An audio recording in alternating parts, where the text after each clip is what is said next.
할렐루야. 오늘도 새날을 주신 하나님을 찬양합니다.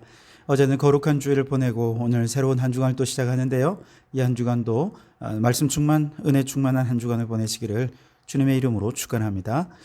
오늘 우리에게 주신 하나님 말씀은 민수기 10장 말씀입니다. 1절에서 10절까지 봉독해 드립니다. 하나님의 말씀을 경청하시기 바랍니다.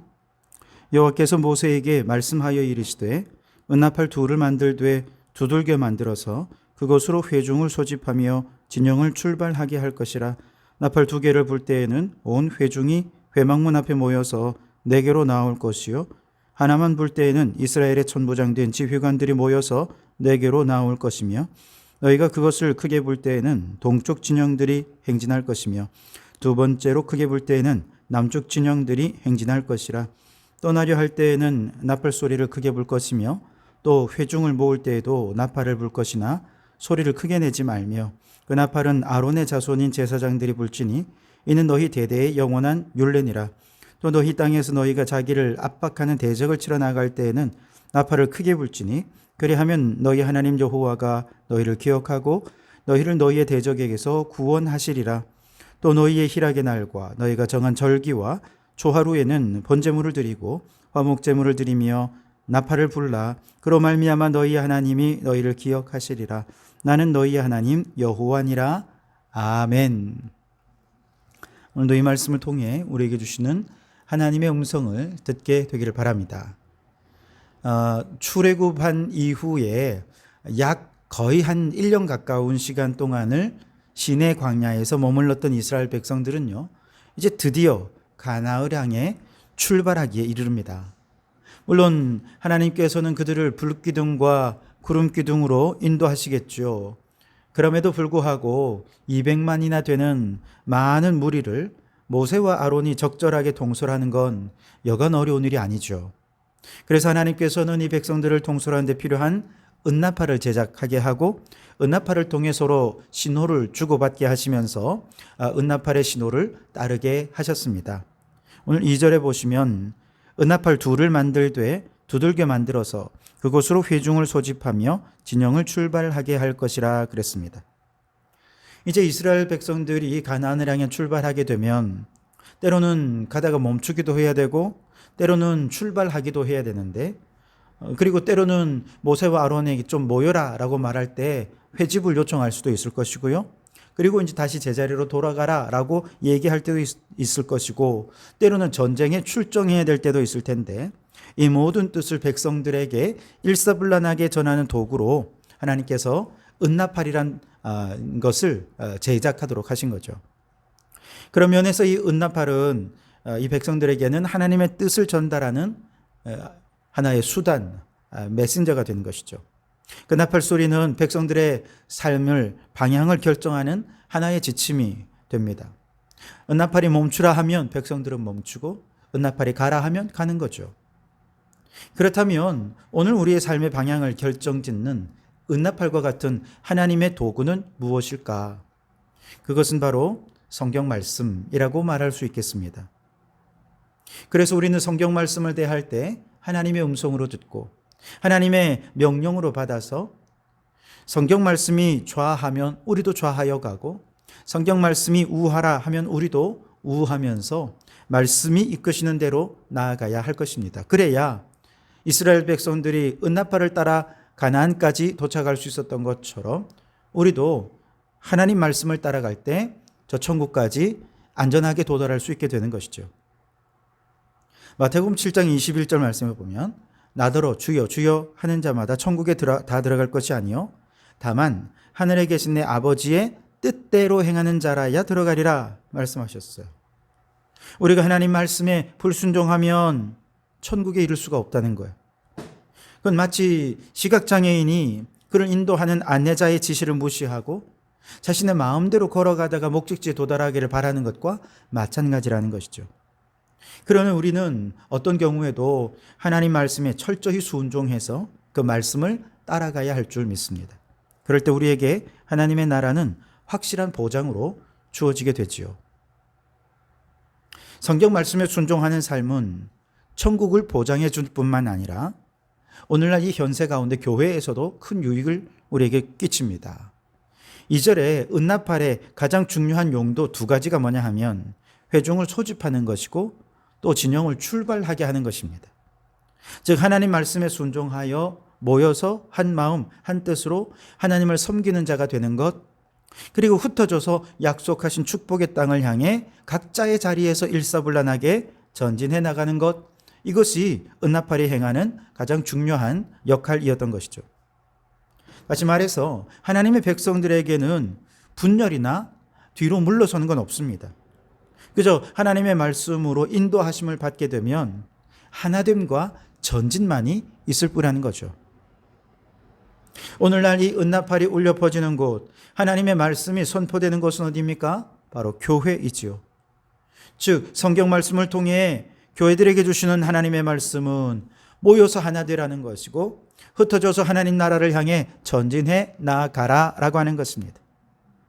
다르게 표현하면 모여서 사랑하고 흩어져서 복음 전하라라고 하는 것이죠. 그래서 에베소서 4장 3절 말씀에 평안에 매는 줄로 성령이 하나 되게 하신 것을 힘써 지키라. 교회가 해야 할 일입니다. 빌립보서 3장 14절에 위에 있는 것은 잊어버리고 앞에 있는 것을 잡으려고 표대를 향하여 그리스도 예수 안에서 하나님이 위에서 부르신 부름의 상을 향하여 달려가노라. 표대를 향하여, 앞을 향하여, 뒤에 있는 거 잊어버리고 앞을 향해 전진해 나아갈 수 있는 것, 하나님 말씀에 순종할 때 가능하다는 것이죠.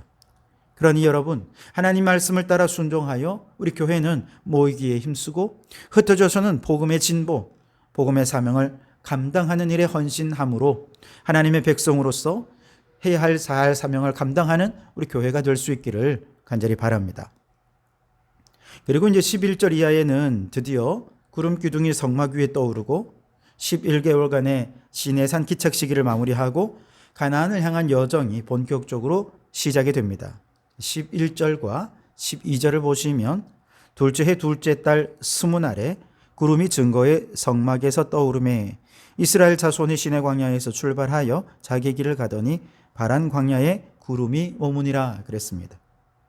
지난 11개월간을 시내산에서 머물면서 이스라엘의 전 역사 가운데 가장 중요한 시기를 보냈죠. 이 기간 동안에 시내산 언약을 체결했습니다. 율법을 부여받았습니다. 하나님이 임재하시는 성막을 완성했고 이스라엘 전체를 하나의 군대로 조직 개편하면서 하나님의 백성, 하나님의 군대로 탈바꿈하게 된 것이죠. 만약에 11개월간의 이러한 변화의 과정을 거치지 않고 출애굽하자마자 가나안을 향했다면 어떻게 됐을까요? 아마도 가나안 원주민들과의 전쟁에서 이길 수 없었을 겁니다. 더 나아가서 이스라엘이라고 하는 민족의 정체성도 확립되지 않은 상황에서 아마 민족 존립 자체의 위기를 겪어야 했을 것입니다. 그런데 하나님의 은혜로 영과 육, 개인과 나라 모든 면에서 전열을 정비하면서 하나님의 군대로 거듭났기에 이제 새로운 출발하게 된 것이죠. 그래서 여러분, 우리도 하나님의 일들을 감당함에 있어서 먼저 내 안에 전열을 정비하는 것이 필요합니다. 하나님과 나와의 관계, 말씀에 대한 순종, 그리고 하나님의 군사로서 말씀의 훈련, 기도의 훈련, 그렇게 전도의 훈련까지 우리가 철저히 잘 훈련될 때 우리는 비로소 새 출발을 하며 가슴 벅찬 행진을 행해 나갈 수 있게 되는 것이죠. 여러분, 이제 전진하는 이 백성들을 한번 상상해 보십시오. 200만 명에 달하는 이스라엘 백성들이 언약궤를 손들어 하여 각각 세 지파씩 동서남북으로 구속된 이제 네 대의 진영을 중심으로 각각 부대의 깃발을 세우고 거칠고 황량한 시나이 반도 광야길을 전진해 나갑니다. 여러분, 그 광경은 상상만 해도 장엄하고 멋있어 보이지 않습니까? 그러나 그들은 아직 가나안에 도착한 게 아니고 이제 출발일 뿐입니다. 가나안까지 가려면 그들이 지나가야 되는 광야의 길은 무수히 어려운 광야의 길입니다. 200만 명이나 되는 한 민족이 무사히 지나가기에는 너무나 척박한 환경이 광야라는 환경이죠. 노인들 그 뜨거운 길에서 어떻게 그 걸음을 걸을 수 있겠습니까? 아이들이, 또 임산부에, 다리 저는 자에, 중환병에 걸린 자, 이런저런 이유로 모세에게 찾아와서 나는 더 이상 한 발짝도 움직일 수 없노라 항의라도 하는 날에는 모두가 난감해지는 것 아니겠습니까? 건강한 사람도 지나가기 힘든 광야를 이들과 함께 모두가 무사히 지날 수 있었던 것은 오직 하나님의 은혜로만 가능한 일이었습니다. 게다가 시내 광야를 지났나 싶으면 바란 광야가 나오고, 바란 광야를 지났나 싶으면 신 광야가 나오고, 모압 광야가 나오고, 광야도 한둘이 아니에요. 끝없이 이어지는 광야의 연속입니다. 이러한 연속적인 고난의 광야의 길을 지나야만 비로소 젖과 꿀이 흐르는 가나안 땅으로 들어갈 수 있게 되는 것이죠. 여러분, 우리도 마찬가지입니다. 예수님을 믿으면 곧바로 천국 가는 게 아닙니다. 하나님께서 우리를 하나님의 백성, 하나님의 군대로 세우시기 위해 철저히 훈련하시고요, 광야의 험한 길 속에서 수많은 영적 전쟁을 싸우면서 믿음을 지킨 후에 비로소 천국에 들어가게 되는 것이죠. 왜냐하면 우리가 살아가는 이 세상 자체가 불신앙이라고 하는 광야를 거쳐야 되고, 불의의 광야를 거쳐야 되고, 죄악의 광야가 연속해서 펼쳐지는 것이기 때문에 이거는 내 힘으로 감당할 수 있는 문제가 아닙니다. 수많은 광야에서 어떻게 하면 우리가 경건하고 거룩하게 믿음으로 살까 고민하고 그렇게 믿음으로 살려고 애를 쓰지만, 수많은 핍박과 공격 속에 어떻게 우리가 그걸 다 이겨낼 수 있겠습니까? 그러나 하나님께서 우리와 함께 하시면 오직 하나님의 은혜로 그 모든 영적 전쟁을 잘 싸우고 광야의 길을 무사히 건너갈 수 있게 될 것입니다. 디모데후서 3장 12절 말씀에는 무릇 그리스도 예수 안에서 경건하게 살고자 하는 자들은 핍박을 받으리라 그랬습니다. 그러나 이러한 불신앙의 광야에서 선을 행함으로 고난받는 것이 하나님의 뜻이지요.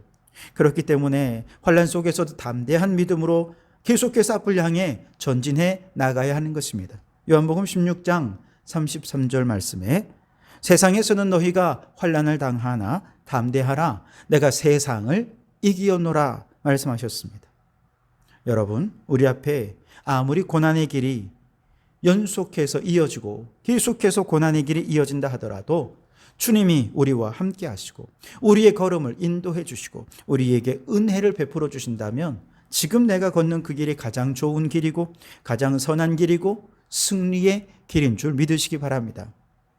오늘 33절 34절에 보시면 그들이 여호와의 산에서 떠나 3일 길을 갈 때에 여호와의 언약궤가 그 3일 길에 앞서가며 그들의 쉴 곳을 찾았고 그들이 진영을 떠날 때에 낮에는 여호와의 구름이 그 위에 덮였었더라 그랬습니다. 언약궤가 가장 앞서서 걸었습니다. 이 백성들의 갈 길을 인도하면서 쉴 곳을 찾아주었습니다. 그들이 이동하는 내내 하나님의 구름이 그들 위에 덮어서 뜨거운 태양으로부터 이 백성들을 지키고 보호해 주었습니다. 그만큼 하나님께서는 이 백성들과 친밀하게 함께 하시면서 그들을 인도하시고 동행해 주셨다는 것이죠. 그렇습니다. 하나님은 우리를 위하여 가장 좋은 곳, 가장 선한 길을 예비하시기 위해 우리의 가장 가까운 곳에서 우리와 함께 하시며 우리를 인도하시는 하나님이신 줄 믿습니다. 하나님이 우리와 함께 하셔서 인도하시는 그 길이라고 한다면 겉으로 볼 때는 고난의 길이고 환난의 길이고 핍박의 길이고 광야의 길이라 할지라도 그것은 영적으로 보면 가장 좋은 길입니다. 여러분, 이것이 오늘 우리에게 믿어지고 확신이 되면 우리는 사망의 음침한 골짜기를 다닐지라도 해를 두려워하지 않으며 찬송하며 그 길을 걸어갈 수 있게 될 것입니다. 이처럼 광야의 길에서 하나님의 인도하심과 보호하심을 얻기 위해 모세는 밤낮으로 하나님께 기도했습니다. 35절 36절에 보시면 괴가 떠날 때에는 모세가 말하되 여호와여 일어나사 주의 대적들을 흩으시고 주를 미워하는 자가 주 앞에서 도망하게 하소서 하였고 괴가 쉴 때에는 말하되 여호와여 이스라엘 종족들에게로 돌아오소서 하였더라. 아멘. 여러분, 모세는 하루를 시작하면서 하나님께 모든 백성의 삶을 맡겼습니다. 그리고 하루가 저물면 하루를 마치면서 하나님 안의 평안을 누릴 수 있도록 그렇게 아침 저녁으로 기도하는 것이 습관이 되었습니다. 마치 때가 되면 우리가 밥을 먹는 것처럼 때가 되면 기도하는 것이 습관이 된다면 아무리 힘든 광야길에서도 우리는 하나님의 도우심 속에 승리의 길을 걸어갈 수 있게 될 것입니다. 여러분, 이스라엘 백성들은 사막의 뜨거운 태양 아래에서 험준한 광야의 길을 걸으면서도 편안하고 안전할 수 있었습니다. 그것은 그들의 인도자 되시는 하나님께서 그들의 머리 위를 구름으로 덮으시고 가장 안전한 길로 인도해 주셨기 때문이지요. 이처럼 하나님께서 인도자가 되실 때 하나님의 인도함을 받는 자는 가장 안전하고 가장 평안하고 가장 선한 길로 걸어갈 수 있게 될 것입니다. 그러니 우리도 이러한 하나님의 인도하심을 받기 위해 아침 저녁으로 하나님께 모든 삶을 내어 맡기며 습관적으로 기도하고 하나님과 동행하는 삶을 살아가는 성도들이 되시기를 주님의 이름으로 축원합니다. 기도하시겠습니다. 하나님, 우리가 예수 믿고 곧바로 천국 가는 것이 아니라 이스라엘 백성들을 군대로 조직하고 하나님의 군사로 준비시켜 주셨듯이 우리도 하나님의 군사로 말씀으로 무장하여 주시고 준비시켜 주시는 것을 깨닫게 해주시니 감사합니다. 하나님의 군사로 잘 훈련되어서 광야의 길을 지날 때에 하나님을 의지하고 영적 전쟁을 잘 싸워서 저 천국까지 이르게 해 주시옵소서. 하나님, 광야의 고난길은 연속적으로 찾아오기에 주님의 도우심이 없이는 한 걸음도 걸어갈 수 없음을 고백합니다. 주님, 언제나 우리 앞서가셔서 갈 길을 인도하시고 우리를 도와 주시옵소서. 주님의 도우심을 구하며 기도하는 것이 습관이 되어 주님과 행복한 동행을 행하는 저희들이 되게 해 주시옵소서. 예수님 이름으로 기도하옵나이다. 아멘.